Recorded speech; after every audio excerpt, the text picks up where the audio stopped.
সংবাদ পড়ছি ধৃতি সেন শর্মা। বিশেষ খবর হলো, লোকসভা ভোটে পশ্চিমবঙ্গের জন্য নিযুক্ত বিশেষ সাধারণ পর্যবেক্ষক অলোক সিনহা আজ রাজ্যে আসছেন। এবারের ভোটে কমিশন পশ্চিমবঙ্গের সমস্ত বুথে ওয়েবকাস্টিং এর সিদ্ধান্ত নিয়েছে। লোকসভা ভোটের দ্বিতীয় দফায় দার্জিলিং, রায়গঞ্জ ও বালুরঘাট এই 3 কেন্দ্রের জন্য মনোনয়নপত্র দাখিলের সময়সীমা আগামীকাল শেষ হচ্ছে। প্রথম দফার ভোটের জন্য প্রচার জমে উঠেছে। দক্ষিণবঙ্গের জেলাগুলিতে আজ থেকে আগামী 3 দিন তাপপ্রবাহের সতর্কতা জারি। আইপিএল ক্রিকেটে আজ কলকাতা নাইট রাইডার্স দিল্লি ক্যাপিটালসের মুখোমুখি হবে। ইডেনে 17 এপ্রিল কেকেআর এর ম্যাচের দিন পরিবর্তন করে 16 এপ্রিল করা হলো। আসছি বিস্তারিত খবরে। লোকসভা ভোটে নজরদারির জন্য পশ্চিমবঙ্গ সহ 6টি রাজ্যে বিশেষ পর্যবেক্ষক ও পুলিশ পর্যবেক্ষক নিয়োগ করেছে নির্বাচন কমিশন। এই রাজ্যের জন্য নিযুক্ত বিশেষ সাধারণ পর্যবেক্ষক অলোক সিনহা আজ রাজ্যে আসছেন। বিশেষ পুলিশ পর্যবেক্ষক অনিল কুমার শর্মা আসবেন তারপর। সকাল 10টা নাগাদ অলোক সিনহা দমদম বিমানবন্দরে অবতরণ করবেন বলে জানা গেছে। রাজ্যের মুখ্য নির্বাচনী আধিকারিক আরিজ আফতাব তার সঙ্গে দেখা করবেন। তারপর তার আর কোনো বৈঠকের কর্মসূচি রয়েছে কিনা তা এখনো জানা যায়নি। অবাধ ও শান্তিপূর্ণ নির্বাচন সুনিশ্চিত করাই হবে এই দুজনের মূল দায়িত্ব।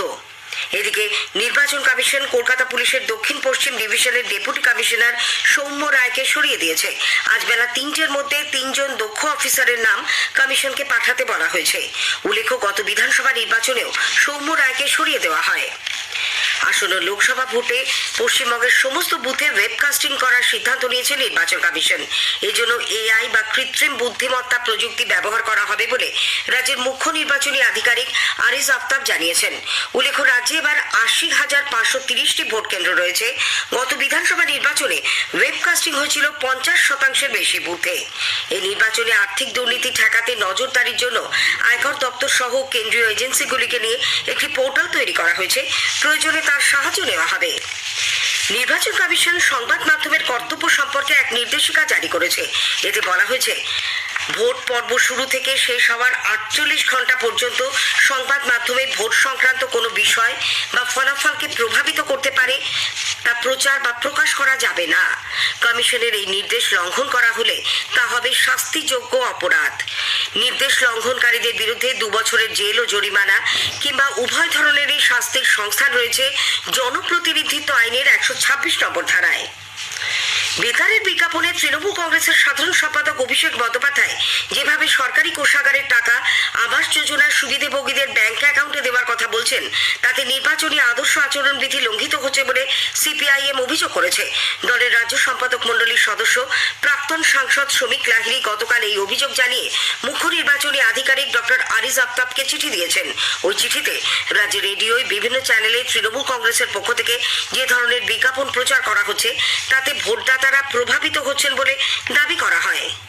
হুগলি লোকসভা কেন্দ্রের বিজেপি প্রার্থী লকেট চট্টোপাধ্যায়ের বিরুদ্ধে দুষ্কৃতীদের প্রশ্রয় দেওয়ার অভিযোগ নিয়ে তৃণমূল কংগ্রেস নির্বাচন কমিশনের দ্বারস্থ হয়েছে।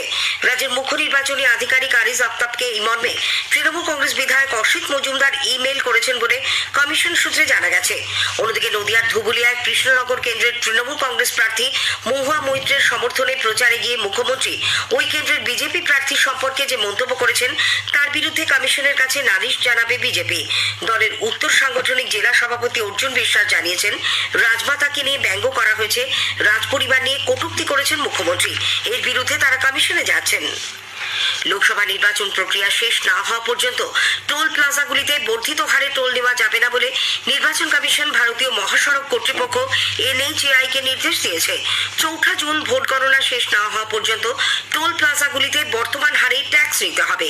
উল্লেখ্য, আগে 1 এপ্রিল থেকে টোল প্লাজাগুলিতে 5% পর্যন্ত টোল বৃদ্ধি করা হবে বলে NHAI জানিয়েছিল।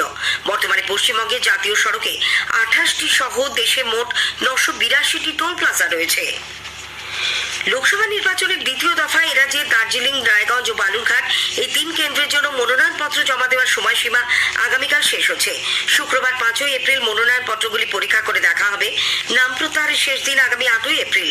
এই পর্যায়ে পর্যায়ে দার্জিলিং, রায়গঞ্জ ও বালুরঘাট কেন্দ্রে ভোট নেওয়া হবে 26শে এপ্রিল। ইতিমধ্যে দার্জিলিং জেলায় 7 কোম্পানি, উত্তর দিনাজপুর জেলায় 7 কোম্পানি এবং দক্ষিণ দিনাজপুর জেলায় 4 কোম্পানি কেন্দ্রীয় বাহিনী মোতায়েন করা হয়েছে। রায়গঞ্জ লোকসভা আসনের জন্য তৃণমূল কংগ্রেস প্রার্থী কৃষ্ণ কল্যাণী গতকাল মনোনয়নপত্র পেশ করেন। এদিকে প্রথম দফায় ভোটের দিন এগিয়ে আসার সঙ্গে সঙ্গে প্রচার জমে উঠেছে।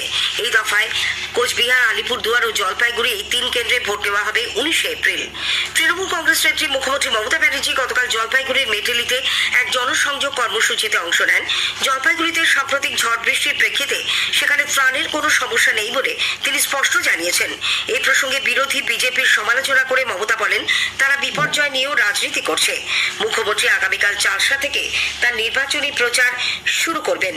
এদিকে তৃণমূল কংগ্রেসের সাধারণ সম্পাদক অভিষেক বন্দ্যোপাধ্যায় গতকাল কোচবিহার সাংগঠনিক জেলার নেতৃত্বের সঙ্গে এক বৈঠকে মিলিত হন। সেখানে তিনি সকলকে ঐক্যবদ্ধ হয়ে চলার পরামর্শ দিয়েছেন। এর আগে অভিষেক মদন মোহন মন্দিরেও পুজো দেন।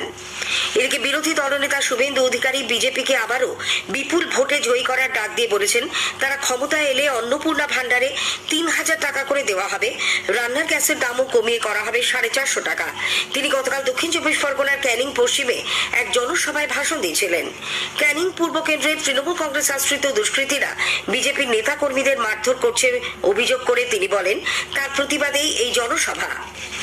আসন্ন লোকসভা নির্বাচনে তৃণমূল কংগ্রেস এবং বিজেপি বিরোধী শক্তিগুলিকে তারা এক করতে চাইছেন বলে প্রবীণ সিপিআইএম নেতা বিমান বসু মন্তব্য করেছেন। নদিয়ার শান্তিপুরে তিনি গতকাল দৃঢ় প্রত্যয় ব্যক্ত করে বলেন, এক কাট্টা করতে পারলেই দুই অপশক্তিকে পরাস্ত করা সম্ভব হবে। তৃণমূল কংগ্রেস ও বিজেপিকে তিনি একই মুদ্রার এপিঠ ওপিঠ হিসেবেও অভিহিত করেন।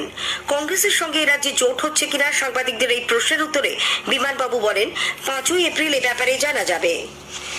স্থানীয় সংবাদ শুনছেন আকাশবাণী কলকাতা কেন্দ্র থেকে।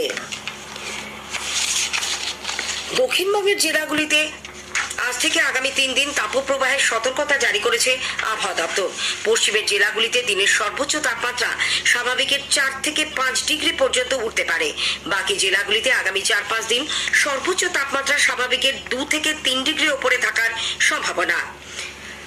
আলিপুর আবহাওয়া দপ্তর সূত্রে জানা গেছে, কলকাতায় আজ সকালে সর্বনিম্ন তাপমাত্রা রেকর্ড করা হয়েছে 28.5 ডিগ্রি সেলসিয়াস, স্বাভাবিকের তুলনায় যা 3 ডিগ্রি বেশি। গতকাল দিনের সর্বোচ্চ তাপমাত্রা ছিল 36.7 ডিগ্রি সেলসিয়াস, স্বাভাবিকের চেয়ে 2 ডিগ্রি বেশি।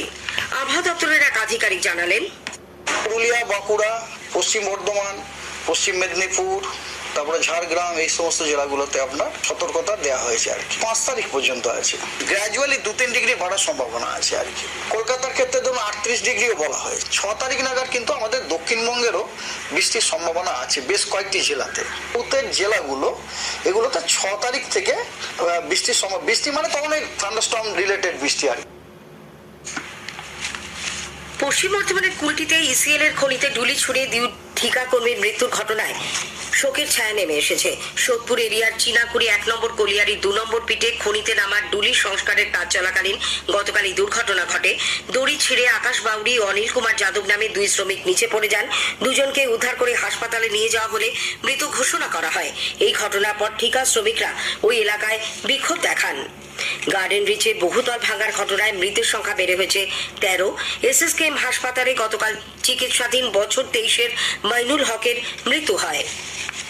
ডাক্তার দেখিয়ে বাড়ি ফেরার পথে মালদার চাঁচলের আশপুর রাজ্য সড়কের খড়বা স্ট্যান্ড সংলগ্ন এলাকায় পথ দুর্ঘটনায় 9 মাসের শিশুকন্যার মৃত্যু হয়েছে। এই ঘটনায় এলাকায় শোকের ছায়া নেমে এসেছে।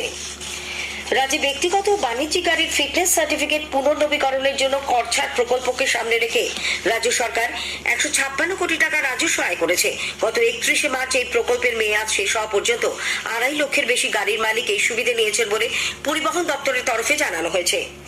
2023-24 অর্থবর্ষে কলকাতা মেট্রোয় 19 কোটি 25 লক্ষ যাত্রী যাতায়াত করেছেন, গত বছরের তুলনায় যা 8.82% বেশি। আইপিএল ক্রিকেটে আজ হায়দ্রাবাদের এসিএ ভিডিসিএ ক্রিকেট স্টেডিয়ামে কলকাতা নাইট রাইডার্স দিল্লি ক্যাপিটালসের মুখোমুখি হবে। খেলা শুরু হবে সন্ধ্যে 7:30টায়। কেকেআর প্রথম দুটি ম্যাচে জয় পেয়ে আজ আত্মবিশ্বাস নিয়ে মাঠে নামবেন। এদিকে আইপিএল এর দুটি ম্যাচের দিন পরিবর্তন করা হয়েছে। ইডেনে কেকেআর ও রাজস্থান রয়্যালসের মধ্যে ম্যাচটি 17 এপ্রিলের পরিবর্তে হবে 16 এপ্রিল। 17 তারিখ রামনবমী ও 19 তারিখ লোকসভার প্রথম দফার ভোটের জন্য পুলিশের একাংশ ব্যস্ত থাকায় কলকাতা পুলিশের তরফে ম্যাচের দিন পরিবর্তনের জন্য সিএবির কাছে অনুরোধ করা হয়। সিএবির তরফে দিন পরিবর্তনের প্রস্তাব বিসিসিআইকে দেওয়া হয়। আইপিএল ক্রিকেটের পর কলকাতায় সিএবির উদ্যোগে শুরু হবে বেঙ্গল প্রো টি